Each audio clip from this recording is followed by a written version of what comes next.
We have sunshine class for the kids from 3 to whatever age you like. That's right. Tell them, girl. We also have a nursery in the back for the 2 years and under. And there's some ladies back there to take them if you'd like to bring them back there.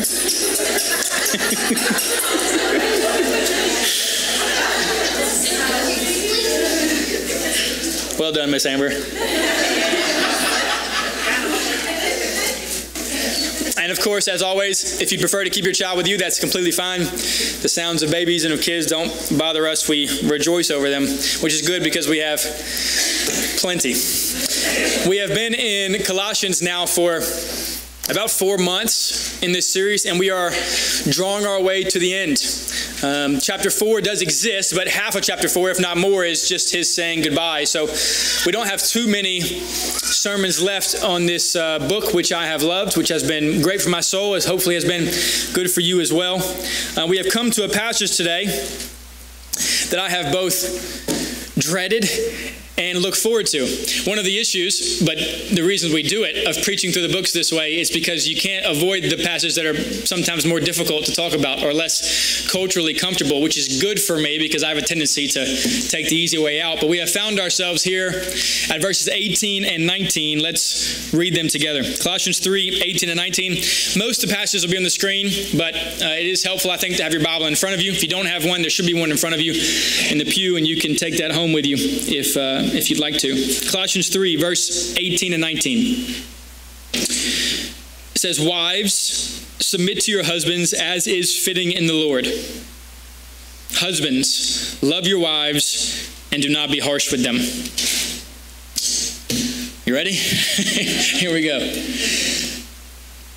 I have studied this subject very deeply, just coincidentally, really, because Wednesday nights we've been studying through biblical manhood and womanhood, what a man is and a woman is biblically, and we've looked at all the passages where the difference is made obvious, and so this passage and others like it about marriage is one of those. And so we spent 3 full Wednesday nights, almost 3 hours of teaching just on this subject, and so I've studied it very deeply in regards to that. If you'd like to come on Wednesday nights, by the way, this is your opportunity to question me and tell me I'm wrong and all those things that you can't do on Sunday morning. You just kind of have to listen.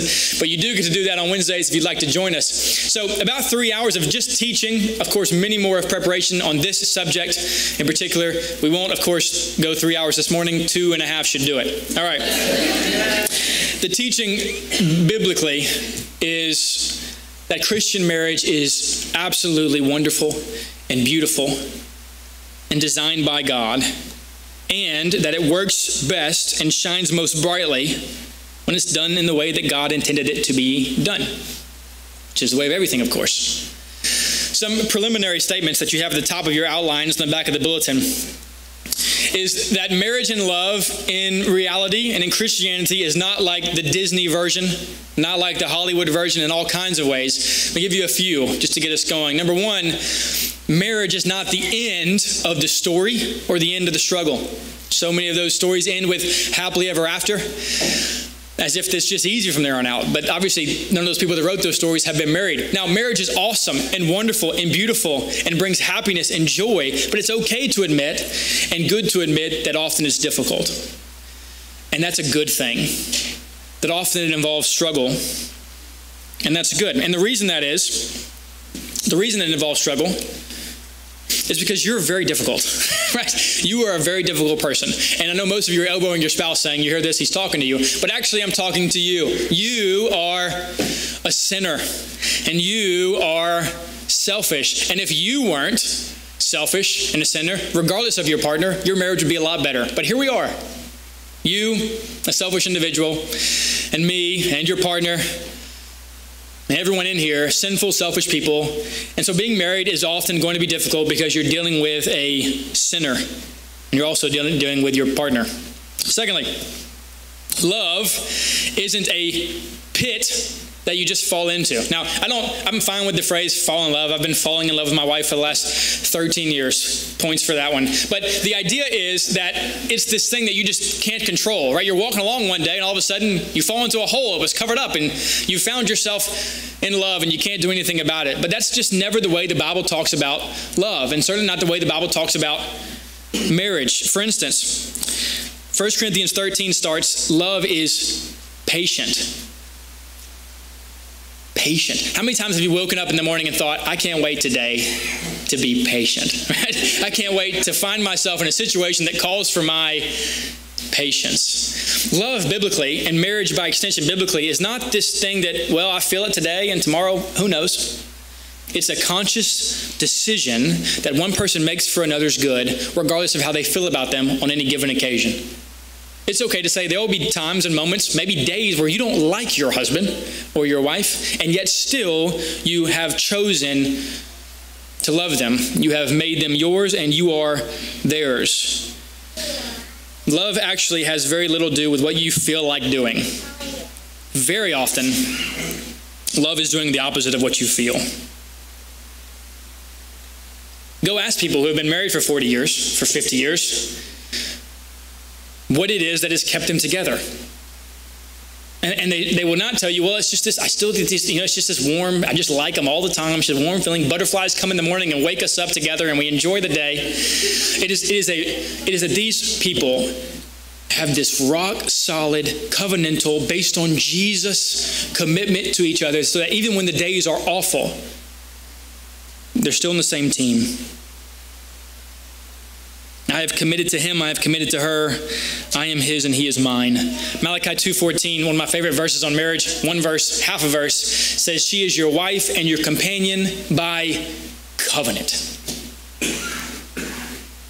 Not because she's the best person in the world possibly for you to be with, and she's never going to cause you to be patient, or he's never going to cause you to be patient, but by covenant. Thirdly, Christian marriage is more for your holiness than even for your happiness, right? It's going to make you happy, right? It's awesome. Nothing has made me happier than my wife. But as successful as marriage often is with happiness, it's far more successful with creating holiness. Far more consistent in making you holy than it is making you happy. This is important. Nothing I'm about to say changes this reality. Husbands, wives, you are to hold each other accountable for sin. You are the front line in that battle that your spouse has against their sin. Ariel is my greatest helper in my greatest battle, which is the battle against my own sin. Now, of course, that calls for wisdom and probably not doing it in the moment that they're sinning. But later on, Ariel coming to me and saying, hey, that wasn't great. You probably could have done better there. Finally, marriage is for God more than it is even for you. That's the biblical message. The message of the Christian marriage is not just get married so you'll be happy. It's get married so God will be glorified and you'll have some happiness that will come along with it as well. Through your relationship, through your children, through your family, may God be glorified. Okay, so let's get into our passage. Wives, submit to your husbands as is fitting in the Lord. Husbands, love your wives and do not be harsh with them. Here's the charge from every passage in the Bible about marriage. Colossians 3, Ephesians 5, 1 Peter 3. Husbands, love your wives. That's the command repeated. Love your wives sacrificially. Wives, submit to your husbands. Now, here's how this works, and here's what always happens, is we come to a sermon or a passage on husbands and wives, and what happens is you come as a husband or you come as a wife and you say, I can't wait for my wife to hear this, right?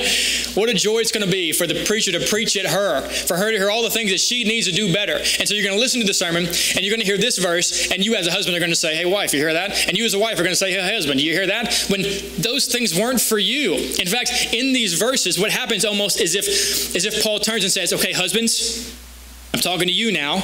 Wives, this isn't for you. Okay, wives, I'm talking to you now. The Bible never says, for instance, husbands, make sure your wives are submitting. That's never in there. There is no command in the Bible, in fact, to husbands about wives. And there's no command in the Bible to wives about husbands. The commands to the husbands are just to the husband. The command to the wife is just to the wife. What I beg of you, as we look at this morning, what I beg of you is to focus on yourself, which is the way the Bible is written here, and the things you're doing poorly and should be doing better, and not what your partner is doing poorly or should be doing better. And as I'm talking, you're going to catch yourself all the time thinking, yeah, I hope she's listening, right? I hope he's listening. Do your best to fight that urge. Because you being a godly husband really has nothing to do with your wife being a godly wife. You being a godly wife is not based at all on whether or not you have a godly husband. Your call is entirely separate. If one of you fills the role that God has given you, your marriage will be better, regardless of if the other one does. Wife, submit. Husband, lead sacrificially. Yeah, but they're not doing their part. Yeah. You just do yours.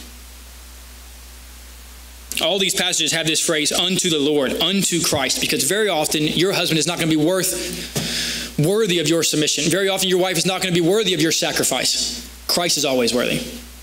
And you have been called to be a husband unto Christ, to lead unto Christ, to submit unto Christ. It may, in fact, even be more honoring to the Lord when your partner doesn't reciprocate. There's something peculiarly Christian about being treated unfairly. Okay, the first one, wives, submit to your husbands. Wives, submit to your husbands. Now we have this passage in Colossians 3. We also have Ephesians 5, which says this, wives, submit to your own husbands as to the Lord, for the husband is the head of the wife, even as Christ is the head of the church, his body, and is himself its Savior. Now as the church submits to Christ, so also wives should submit in everything to their husbands. If you got your Bibles, look at 1 Peter chapter 3. This is the one we're going to look at for the wives in particular. You go to the right, 1 Peter chapter 3, starting in verse 1. It says, likewise, wives, submit to your own husbands, so that even if some do not obey the word, they may be won without a word by the conduct of their wives, when they see you respectful and pure conduct. Do not let your adorning be external, the braiding of hair, the putting on of gold jewelry, the clothing you wear, but let your adorning be the hidden person of the heart with the imperishable beauty of a gentle and quiet spirit, which in God's sight is very precious. For this is how the holy women who hoped in God used to adorn themselves, by submitting to their own husbands. I don't know how much you've studied this idea in the past, but it is unavoidable, if you're going to be honest with the scriptures, if you're going to be honest with the word, it's unavoidable that this word submit is an authority word. There's a lot of effort to get past that, but if you're going to be honest with the Bible, you just can't. There is a good and God-designed authority imbalance in the marriage, which has nothing to do with value, which has nothing to do with equality. Both of us, Genesis 1, 26 and 27, have been made in the image of God and have been given dominion to exercise that dominion over the earth. Both of us made in that imago Dei. No difference in value in the husband or wife, just difference in role. Just like Ricky Jones, who spoke at the beginning, has authority over me because he's an elder. That doesn't mean he is more valuable to God than I am, or higher, or less equal in any sense. It is simply a difference in role. I want you to see here what is said in 1 Peter 3 in these verses just about the woman submitting to, the wife submitting to the husband, because that's the whole context of the passage. I encourage you to study that. Everything in here is about the wife submitting to the husband. Here's what it says. Firstly, it says, submit to your own husbands, right? So it's important that you see the Bible doesn't say men or women submit to men. It says wives submit to husbands, to your own husbands. Not to all the men, not to all the husbands. My wife does not have to submit to in that way to any other man in the world. And the idea is not you see some man walking down the sidewalk and you are charged to be submissive to him. This is about marriage. This is wives submitting to husbands. This is not girlfriends and boyfriends. This is not fiancés. This is husbands and wives. So, side note, single women in the church, if you don't want the man that you're currently dating or even engaged to have this sort of authority over you and your children in the future, get out of Dodge. And if you do, then if this would be a joyful thing for this man to have that, then that's a good sign. Own husbands. Also, it says even that your husband could be saved by your conduct, that it could be evangelistic, that we're even talking about a wife having a husband who's not a Christian and her submitting to him the way that God has intended would save him. There's a modern day story about a man named Lee Strobel. If you've heard about Lee Strobel, wrote The Case for Christ famously, who was an atheist, whose wife was an atheist. His wife became a Christian, and he expected her to come home and start arguing all the time and be very confrontive, and she never did. But he said he watched how her life changed and how she related to him differently, and that's what caused him to consider Christianity true, or to at least consider its claims more seriously. That sort of submission even can be the thing that saves your husband. Third, he says it is good, it is respectful, and it is pure. The subject hasn't changed here. The whole section is about this topic. It says that this is a sign of imperishable beauty in the wife. It says that this is very precious in God's sight. And it says that this is the way that holy women have adorned themselves. That it is a good thing for the wife to submit to the husband. Well, my husband isn't perfect. Join the club, Ariel said loudly. A couple of things. Firstly, about the particulars about what that looks like. Well, what about in this situation? What about that situation? What does that submission look like? I'm actually not the expert on that. Even though, that's shocking, I'm sure, because I'm the expert on all things. I'm not the expert on that, but the Bible tells us who is the expert on that, which is in Titus chapter 2, which says, older women likewise are to teach what is good, and so train the young women to love their husbands and children, be self-controlled, pure, working at home, kind, and submissive to their own husbands. Younger women, and that can mean 20, that can mean 50. You want to know about the outworkings of the particular situation that you're in and what it looks like in this scenario? Your first source is the older women. They have been charged, actually, with the task of teaching you what it means to be a wife. And you've been charged to listen to them. We also see in our passage, secondly, that we're told that wives are to submit as is fitting in the Lord, which means a few things, which at bottom level means you are not to submit to sin. Not even to your husband's own personal sin, that you don't submit to sinful things. If your husband calls you to sin, if your husband says you're not going to church today, if your husband says stop reading your Bible, stop praying, if your husband says you need to do this, which is sinful, you do not have to. You should not, in fact, submit to that thing. The submission is limited. There's a story of a wife in the Old Testament in 1 Samuel 25 that doesn't submit to her husband for her safety of herself and her household, her family, and is glorified by God for doing so. So it's not this blanket thing that says, well, I've just got to. No, if your safety is at hand, if sin is at hand, then you shouldn't submit. But the pattern is submission to the husband. It is by God's good design. It's a good thing, no matter what 21st century American culture tells you, which is revolted by the idea God has said it is very precious in His sight. Okay. Husbands love sacrificially. Now, the passage we're going to look at for husbands in particular is the Ephesians 5 passage.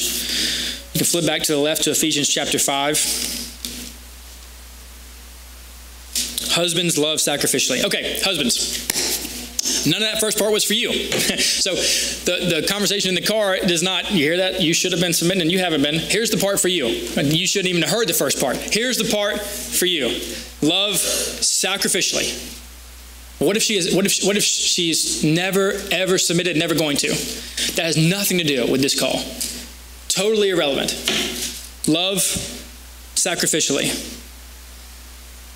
Ephesians chapter 5, verse 25. There's a whole section here. We're going to look at one verse. It says, husbands, love your wives in the same way that Christ loved the church and gave Himself up for her. Let's read that again. Husbands, love your wives as Christ loved the church and gave Himself up for her. Often the modern response to this passage, I read a lot of scholars that didn't like it very much and said this. Often the modern response to this passage is, the man gets to be Jesus? To which I respond, have you read that story? have you read how that went for Jesus? This is This is not the man is God. This is the man who is the one who suffered his entire life. This is the man who laid down absolutely everything for his bride. This is the man who went to torturous beatings and who faced the wrath of God and drank the cup so that his bride wouldn't have to. That is what's being said here when it says the husband is to be like Christ. It's that he is to lay down everything in the way that Christ laid down everything. It's not a call to being the boss. It's a call to absolute and utter sacrifice for the sake of the one that God has placed in your care. This kind of authority that God has given the husband is not the kind of thing that you would choose if you had the choice.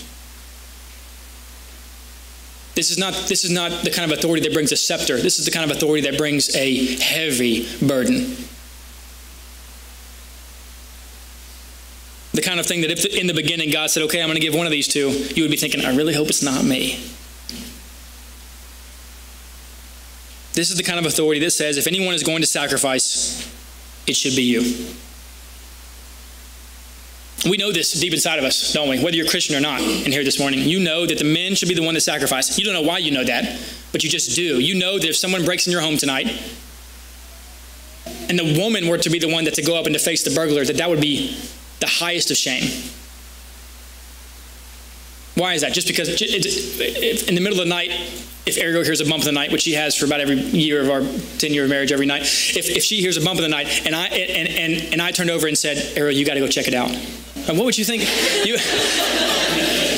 You would fire me, and you should fire me. That's what you should do. You would not listen to anything else I ever said. But you don't really know why that's the case, right? Especially if you're not using the Bible. Something in you just says that's wrong, right? And it's not just because I'm stronger than Ariel, because a bullet's going to kill me like it kills her, right? But there's something deep in us that says if someone is going to die, if someone is going to sacrifice themselves for the other, if someone is going to fight and give himself so that the wife and the children have a chance, it should be him. It should be the husband. We know that. And the reason we know that is because this is the very bottom of who men are and what we were made to be. You were made to lay yourself down in a way even that the wife was not. To sacrifice in a particular way. Biblical authority is not like worldly authority, where you get to be more lazy sometimes, or boss people around, or get better hours. You get paid more. This authority, biblical authority, there's a consistent teaching about what this looks like. A few passages. Mark chapter 10, contrasting worldly authority to our authority, biblical authority. Jesus says, "Their great ones lord authority over them, but it shall not be so among you. Whoever would be great among you must be your servant. Whoever would be first among you must be slave of all." 2 Corinthians 10 and 13 says the same phrase. He says, "Even if I boast a little too much of my authority as apostles," he says, "which the Lord gave me for building you up," a reason it was given, "and not for destroying you." Or Ephesians 5, "In the same way, husbands should love their wives as their own bodies. He who loves his wife loves himself, for no one ever hated his own flesh, but nourishes it and cherishes it, just as Jesus does the church." The teaching in the Bible about authority is that the one given the authority has been given that authority for the benefit of the one under the authority, not for the benefit of himself or herself. This authority is not the kind of authority that makes your life easier. It's actually the kind that makes your life more burdensome, but also more glorious. We know about this kind of authority when it comes to parent and children relationships. Because who's an authority, right? The parent's always an authority. But like if an alien was up there watching our relationships, look at it, they chauffeur them everywhere, right? They feed them. They pay for their meals always. They spend their free time watching a miserable excuse for baseball, right? They take these kids everywhere. They do everything for them. If they were watching, it would seem like they were the boss. Because parenting is just sacrifice, right?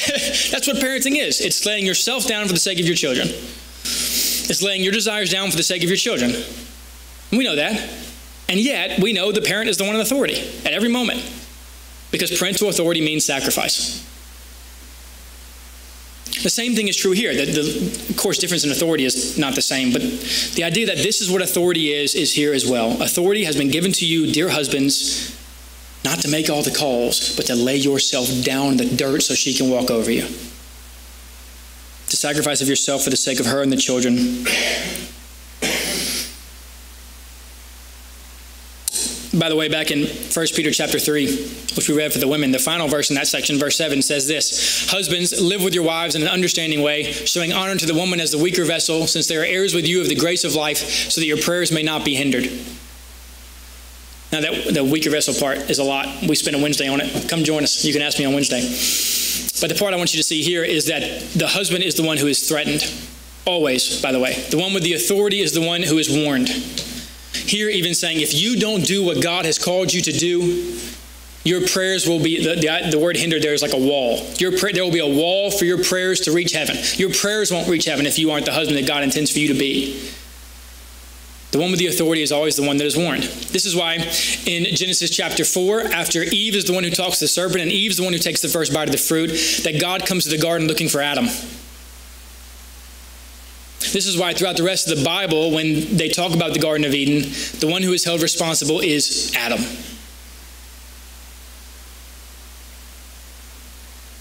Well, that's not fair, you men may be saying. That's not fair that I have to be the one that sacrifices. It's not even fair that I got to be the one that goes and faces the burglar. It's not fair. Yeah, you're right.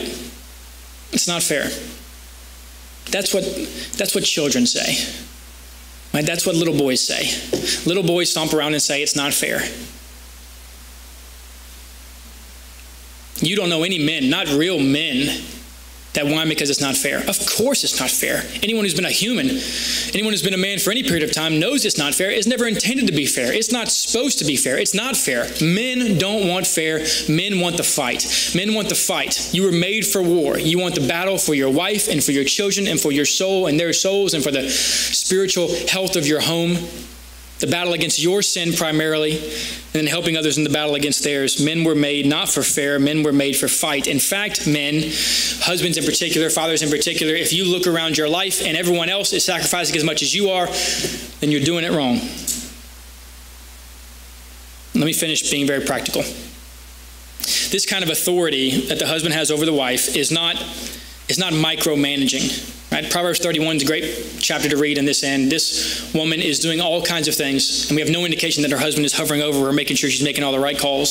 She's involved in real estate, buying and selling things. She's taking care of her home. She's doing all kinds of wonderful things, making profit for her, and her husband trusts her, is this beautiful line in Proverbs 31. Her husband trusts her.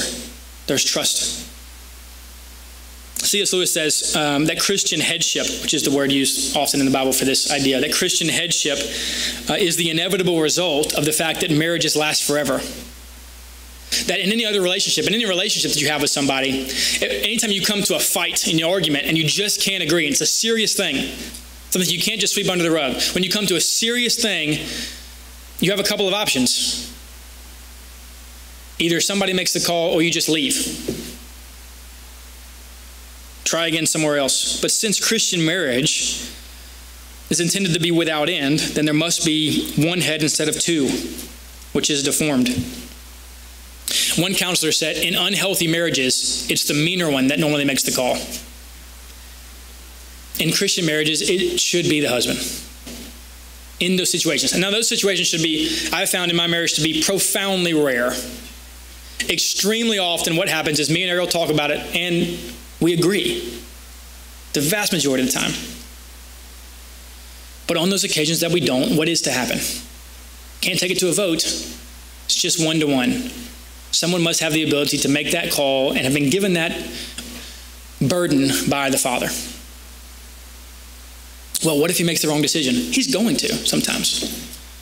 It is still pleasing to God, joyful in his sight, beautiful in the sight of God, precious to him that the wife submit, even when you're convinced it's the wrong decision. Talk it out. Help him try to see differently. But in the end, it is good and God glorifying to submit, even if it's the wrong call. So, final questions to you, and then conclusion. Can you as a husband, or a will-be husband, say, I will lay down my desires for the sake of my wife's good desires. I will sacrifice more. Whenever there's a sacrifice to be made, I will seek to be the one that makes it. That's what God has called you to and nothing less. Can you as a wife say, my husband is my head and that's good? Far too often what happens there is the wife says, well, you ain't my husband. It ain't true of us. This is God's good and beautiful design. There are hard scenarios that I think there are good times to rebel against that authority, but it's the significant exception. Marriage was invented for the glory of God and for his people. And this is the pathway to that glory and to your good. Now, this idea of husband sacrificing is, of course, picturing what Christ has done for all of us. Right? So if you think about the best husband that's ever lived, the most sacrificial husband that has ever existed, Christ puts him to shame for how he has treated you. All of you, men and women alike. Christ, the ultimately sacrificial groom. In large part, the story of the Bible from Genesis to Revelation is the story of the Son perfecting, glorifying, and sacrificing for his bride. Marriage is a picture of the history of the universe. That Christ has done everything to make you his. Has offered entirely of himself to cleanse you by his grace, and he is purifying you until the end. The end of it all culminates in a marriage supper, where we as Christ's bride, whom he has done everything for, rejoice along with him.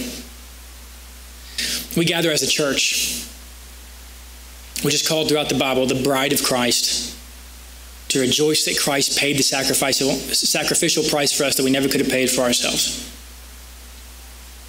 If we can pray for you this morning, if we can invite you to be part of this bride, if we can baptize you into Christ